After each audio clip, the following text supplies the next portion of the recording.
right, our pal Shane Malloy joins us after a busy week down in LA to recap the 2025 NHL Draft. For Jet fans, everyone was interested as to what they would do with the 28th overall pick. They used the pick and selected young defenseman Sascha Boumedienne. Played in the NCAA, youngest player around. Where did you have him ranked, and what do you think of the pick and the fit for Winnipeg, Shane? I had him 15th overall. And one of the main reasons is when you look at the NHL teams don't just draft for their particular organization. They have to draft for the rest of the league too, because it's not a guarantee that player is going to be with this organization for his entire career. So you have to consider what his value potentially would be in the marketplace. So I think the Jets do this exceptionally well in understanding, okay, is this player valuable not just to us, but to everybody? And in Boumedienne's case, you got a defenseman who, and I think he was maligned unfairly, because if he was in London or Kitchener or, Medicine Hat, the kid he would have put a point a game defenseman. No problem in the CHL because of his mobility and because of his lankiness and the fact that he can move up and down the ice and can jump into play and run a power play. You have a kid who was 17 years of age coming in as a freshman, didn't turn 18 till the turn of the calendar, not playing against 18-and-a-half-year-old boys in the CHL. He's playing against 21-and-a-half-year-old young men, in some cases 22 or 23. And, he had some early stumbles in the beginning, which is understandable coming into a new environment like that. But then I thought down the second half, and then most defensemen do, late hard charge. So I thought he really found his game and adapted. And then as he moved into the U18s, really obviously blew up. But that didn't change where I had him. Like the U18s didn't change. I had him dialed in up in this area because when you look at whether I'll frame it this way. If you look at what GMs value in the trade deadline, what they value in free agency, and then how the playoffs are played, you got to take all those considerations and apply it back to the draft. And I did that with Boumedienne because I think sometimes we complicate this game. It's really about creating time and space and taking away time and space. And that's something Boumedienne's going to be able to do. He's not a banger and crasher. He's a guy who skates the game effectively, makes smart passes, is going to retrieve the puck quickly and get the puck out of the zone quickly. And he'll defend by using his mobility, his stick, and his sort of lanky body and just take away time and space. It's something that Rick Nash had mentioned to me when he was a guest on our show. He said, look, it wasn't the bangers and crashers I had problems with or the offensive defensemen. It was just the guys that just got in the way, who just took away my time and space. And that's how Boumedienne's going to defend. And I thought the Jets got good value at 28th overall. Yeah, I heard on the broadcast he was described as sort of an area defender. And then, a lot of people were going, well, what does that mean? And they said his closest NHL comparable might be Gustav Forsling. And considering what he and the Panthers have done, I'm sure that's fair. That's fair. Now, obviously, Boumedienne is going to be a little bit taller and a little bit heavier. But, Gustav took quite a while for that to transition to the NHL. He had some stumbles along the way and then eventually developed into a great defenseman. And I think that's an appropriate description.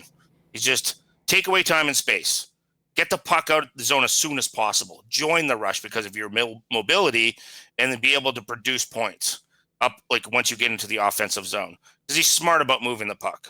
Was obviously a great skater. Going into next season, Shane, now that he's selected, has a year under his belt at the NCAA, what are your expectations? And is there an area of the game that you or the organization here will probably be looking for improvement in? Well, I think he should stay in college 2 more years because he came in so early.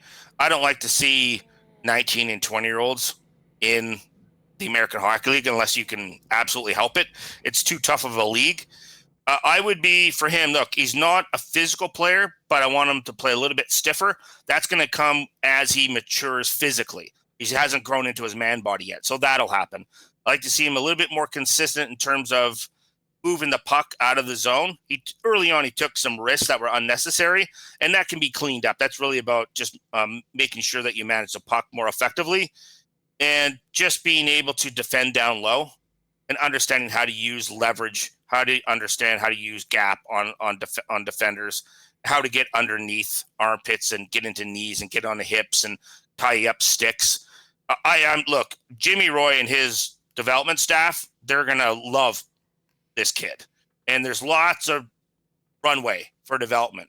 So I think, give him 2 more years in college and then bring him in the pro. Shane, the Jets didn't have a second rounder. They used their third rounder on a local product, Oakbank, Manitoba native, Owen Martin, a forward from the Spokane Chiefs. What can you tell us about the Jets' third rounder? Well, I think once you get into the late third round, or actually into the third round down to the 7th, this is where you're getting a lot of role players.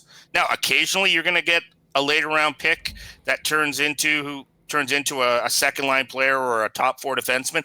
It does happen, but it's rare. For me, with Owen Martin, this is really an identification of a player who's going to play a specific role. So I think if he develops into an NHL player, he's a 4th line center. He has really strong defensive awareness and habits. So for a kid that age, it's actually quite impressive. His habits are very good. He plays with good pace and energy. He's a penalty killer, and he's a right hand shot on faceoffs as a centerman. So I think as he grows into it, and there's no rush, that's the advantage, is now that things have opened up to go play in college hockey, you could have him play, a couple more years in the CHL, then go down and play a couple years in college against bigger, stronger, faster, more structured, more mature players, and then have him come into the American Hockey League so they can slow play his development. I think that's an advantage, but certainly this is a kid you could look 6 years from now and say, oh, I remember him as a third line pick, and that's a really savvy pick because he's a really strong 4th line role player. Shane, Viktor Klingsell was the next guy picked by the Winnipeg Jets. And this was a guy that, depending on who you talked to or what lists you looked, was actually quite a bit higher than some others. Listen, not a big guy, but I have a feeling that sort of hurt him in the draft. What did you think of that selection by Winnipeg? Well, he's not tall, but he's stocky. He's 5'10", 187 pounds. So that will be his advantage. He's going to have to play low. He's quick. He's an agile, deceptive skater. I think he has above average puck skills to good, above average hockey sense to good in terms of the offensive hockey sense. Now, obviously he lacks a little bit of size. He must improve his defensive game off the puck. I think an ideal situation for him, if I was going to tell him to watch game film of a specific NHL player, I look at Connor Garland. Because Connor Garland came out of the Q, and he was more of a one-dimensional offensive player that's a little bit smaller, but he really developed a B game, that off-puck game that's really necessary to play at the NHL level. So could Viktor Klingsell turn into a guy that can provide offense on a third line, but his off-puck game is based on energy and dogging pucks and digging in and being a pest defensively and forcing the puck carriers to make plays faster than they want to? I think that's the type of player he could potentially develop into, because there's always going to be some guy in those 4th to 7th rounds that comes up and ends up playing in the third line. Listen, I mean, I won't go right down to the 7th round because I'm sure you've talked about enough of these players, but anything on the Jets' 5th round selection, Edison, Engle, that defenseman from the United States? Lanky, mobile 4-way. His mobility is quite good. Potential shutdown 6'7" defenseman. He went from the USHL. Now he's going to the OHL in Brantford. And then the following year, he's scheduled to go to Ohio State. And he just needs to get bigger and stronger and a little bit stiffer defensively. But it's a really great track for him to go play in the OHL, play against some really good competition, then go to college hockey. If you can get 3 years there, I think that's where you can really solidify his game. I think sometimes players really need to be able to have an identity to work towards.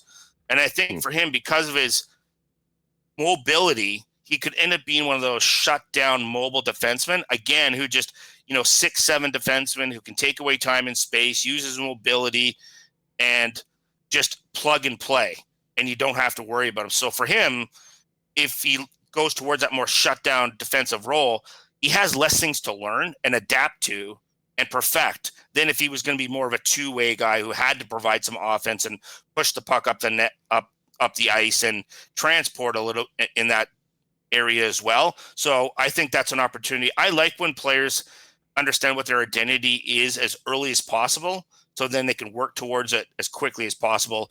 And they don't have any issues in changing their identity. Sometimes, like, people, we don't like that as human beings. We don't like changing who we are, right? And we think of ourselves a certain way, but that may not be what reality is or how that's going to make you successful in another area.